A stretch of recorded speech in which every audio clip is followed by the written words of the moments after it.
어제 말씀은 메뚜기 재앙을 생동감 있게 묘사했습니다. 오늘날 그런 재앙들이 종종 일어납니다. 우리는 재앙적 피해를 가져온 산불 사태를 최근 수년간 경험하고 있습니다. 이런 재앙들이 닥쳐오면 어떤 사람들은 이제 마지막 때가 왔구나 싶은 그런 절망스러운 생각을 하기도 합니다. 그런가 하면 또 어떤 사람들은 이것은 그냥 우연한 자연재해일 뿐이다. 다시 다 지나가면 모든 것이 정상화될 것이라고 생각하기도 합니다. 신앙인으로서는 무엇이 바른 길일까요? 자연재해나 천재지변을 가리켜서 무턱대고 다 하나님의 뜻이라고, 뭐든지 다 하나님의 심판이라고 말하기도 무리가 있습니다. 하지만 그렇다고 해서 이 모든 것을 다 우연이라고 치부하기도 어렵습니다. 오늘날 우리가 당면하는 많은 문제들은 사실 인류가 지은 죄와 무관하다 말할 수가 없는 것들이 참 많습니다. 교회에서는 그 시대에 일어났던 메뚜기 재앙을 호들갑을 떨면서 보도하지 않으면서도 아주 진중하게 앞으로의 심판에 대해서 말씀합니다. 핵심 키워드는 여호와의 날이라는 단어입니다. 1절에 보시면 여호와의 날이 임박하였다라고 말씀하고 있습니다. 그리고 11절에도 보시면 여호와의 날이 크고 두렵도다, 당할 자가 누구랴, 이렇게 말씀하고 있고요. 또 31절에도 보시면 여호와의 크고 두려운 날이 이르기 전에 어떤 일이 일어날 징조에 관해서 설명하고 있는 것을 알 수가 있습니다. 그런데 1절과 11절에 나와 있는 여호와의 날은 메뚜기 떼와 직접적으로 관련이 되어 있습니다. 한번 보면은 2절에 보시면 어둡고 캄캄한 날, 짙은 구름이 덮인 날, 새벽빛이 산꼭대기에 덮인 것과 같다. 하늘을 새카맣게 덮고 있는 메뚜기 떼를 상상할 수 있는 그런 말씀입니다. 3절 보십시오. 이것들이 지나가는 곳은 그야말로 황폐해집니다. 지나가기 전에는 에덴 동산 같지만 지나가면 황폐한 들이 되어버리는 것이죠. 4절부터 9절까지는 마치 성을 점령하기 위하여 맹렬히 달려드는 군대로 묘사되고 있는 것을 볼 수가 있습니다. 모두가 다 메뚜기 떼에 대한 설명입니다. 이 말은 지금 이 재앙을 경험했던 요엘 선지자가 느끼기에 이 메뚜기 재앙을 여호와의 날로, 즉 하나님의 심판으로 지금 이 재앙을 경험하고 있다라는 말입니다. 그런데 이 심판으로 끝나지 않습니다. 31절에서 말하는 여호와의 날은 어떤 거냐면 지금 요엘이 경험하고 있는 여호와의 날이 아니고 앞으로 올 날입니다.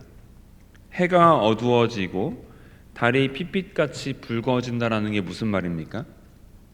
이제 빛이 없고 소망이 없고 모든 것이 다 피에 잠겨버린 그런 세상이 올 거라는 말입니다. 여호와의 날이 임하기 전에 이런 일들이 벌어질 거다라고 이야기를 하고 있는 것이죠. 그래서 지금 요엘 선지자는 지금 당장 경험하고 있는 이 재앙이 끝이 아니라고 말하고 있습니다. 지금 당한 메뚜기 재앙도 너무 힘이 드는데 이게 끝이 아닙니다. 이 재앙은 마치 앞으로 당할 일에 대한 예고편과 같은 그런 역할을 합니다. 우리 각자에게 주어져 있는 여러 어려움들이 있죠. 때로는 우리는 너무 힘이 든 나머지 이것을 어떤 일들을 재앙처럼 여기기도 합니다. 하지만 그것이 재앙의 최종판이 아닙니다. 지금 우리가 당하고 있는 크고 작은 어려움들은 심판날의 예고편 같은 것입니다. 우리는 지금 당장도 우리가 행한 일들에 대한 보응을 마주하고 있지만 동시에 앞으로의 궁극적인 심판을 앞두고 있고, 그래서 우리는 그 사이에 끼인 채로 살아가고 있습니다. 이미 주어진 어려움과 괴로움이 있고, 그리고 앞으로 주어질 여호와의 날의 심판, 그 사이를 우리가 살아가고 있습니다.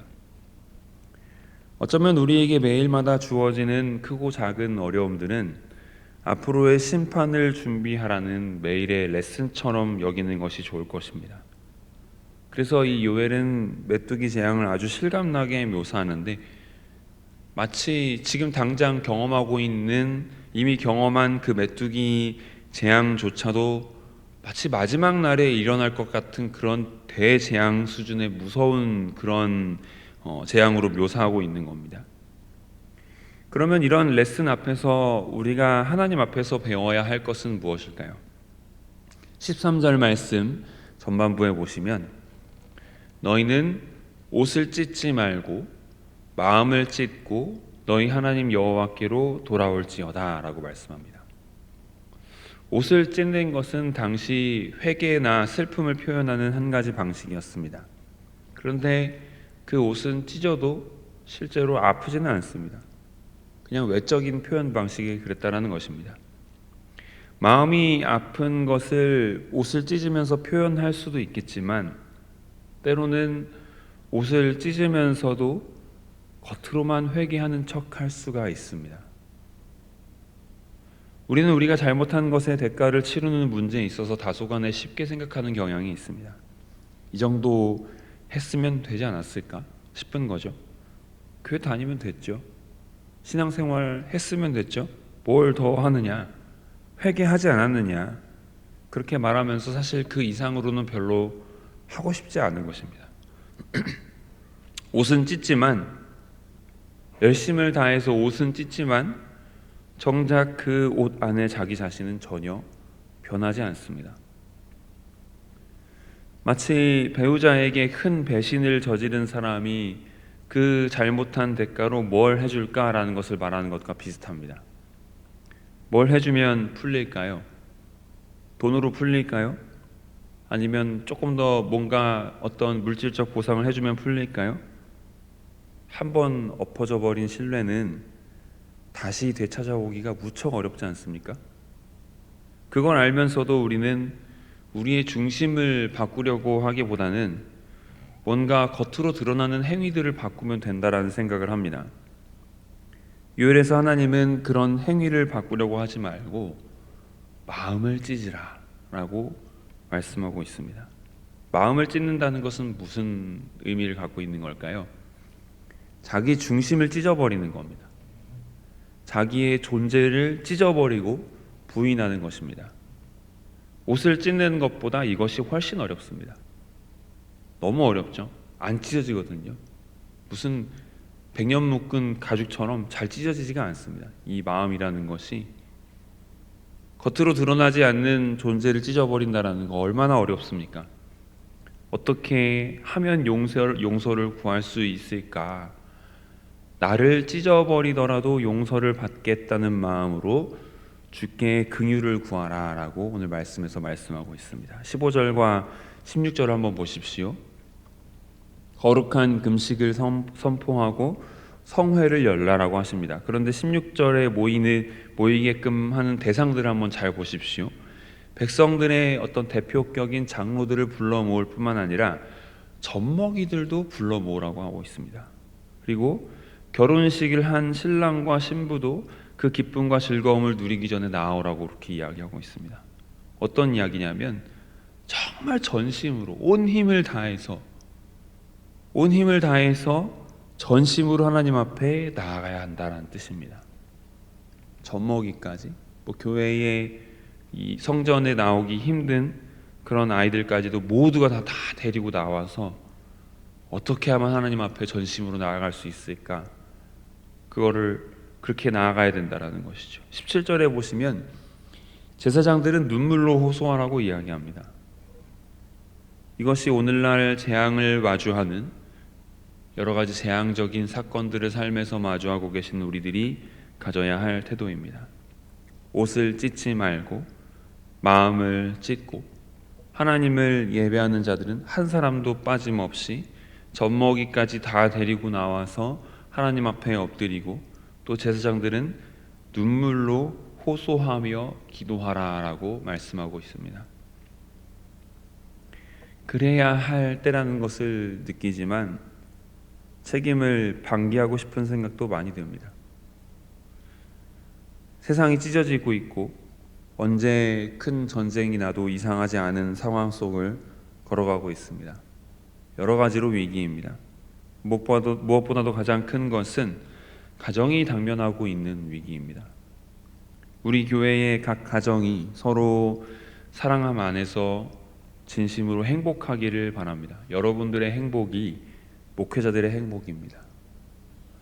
하지만 참 난관이 많습니다. 어디서부터 시작해야 할지 막막할 때도 있습니다.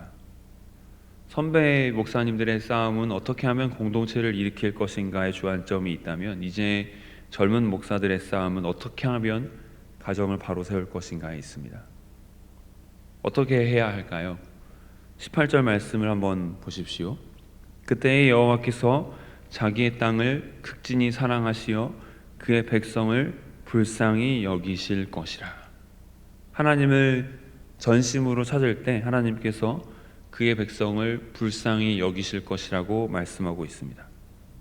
우리의 방법은 다른 수가 없습니다. 긍휼히 여기심을 받는 것뿐입니다.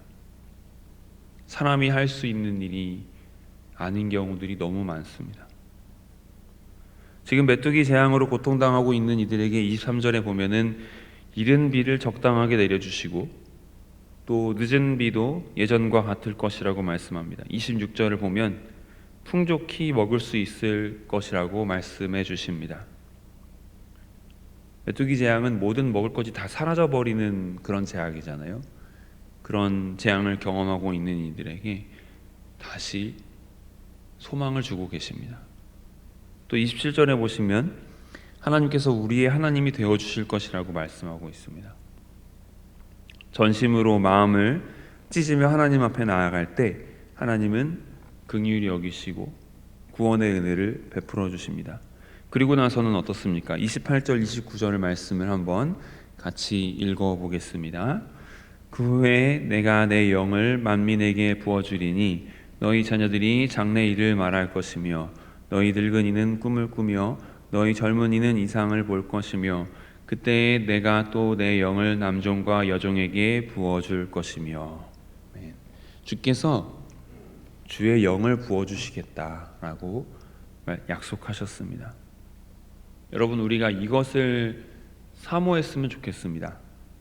주의 영을 부어주시기를. 이미 부으신 주의 영을 다시 부어주셔서 우리가 하나님의 일을 볼 수 있는 눈을 가질 수 있도록, 그리고 하나님의 꿈을 가지는 그런 눈을 가질 수 있도록, 하나님의 회복의 비전을 발견할 수 있는 눈을 가질 수 있도록 기도했으면 좋겠습니다. 그런 눈을 가지고 있는 사람들에게는 지금 경험하고 있는 여호와의 날 말고 앞으로 다가올 여호와의 날은 두렵고 떨리는 여호와의 날이 아니라 기다려지는 여호와의 날, 기다려지는 심판의 날이 될 것입니다. 그 날을 두려움 없이 기다릴 수 있는 우리가 될 수 있도록 기도하면서 하나님 앞에 서시게 되는 우리 모두가 될 수 있기를 주님의 이름으로 축복합니다. 기도하시겠습니다. 하나님, 은혜를 감사드립니다. 오늘도 이 말씀을 저희들 가운데 허락하여 주셔서 지금 괴로움과 고통 가운데 있는 이들이 앞으로의 나날들을 두려움으로 바라보지 않고 소망으로 바라볼 수 있도록 인도하여 주심을 감사드립니다. 아버지, 그런데 그 앞으로의 날들을 소망으로 바라보기에는 저희들의 중심이 너무나 찢어지지가 않습니다. 저희들의 중심을 찢고 주님 앞에 전심으로 나아가야 함에도 불구하고 저희들은 얄팍한 행위들로 우리들의 어려움들을 가리려고 하고 있습니다. 주님, 저희들을 불쌍히 여겨주셔서 하나님 앞에 우리의 존재를 찢을 수 있도록 인도하여 주시옵소서. 주님 앞에 우리의 존재를 찢고 우리의 주인을 우리 스스로가 아니라 우리 하나님으로 우리를 우리의 주인 삼아 하나님 앞에 살아가는 자들이 될 수 있도록 인도하여 주시옵소서. 주의 영을 부어주시기를 사모할 수 있도록 인도하여 주시옵소서. 주의 영을 부어주셔서 우리가 하나님의 일을 볼 수 있는 눈을 가지게 하여 주시옵시고 하나님의 꿈을 가지는 그런 눈을 가질 수 있도록 인도하여 주시옵소서.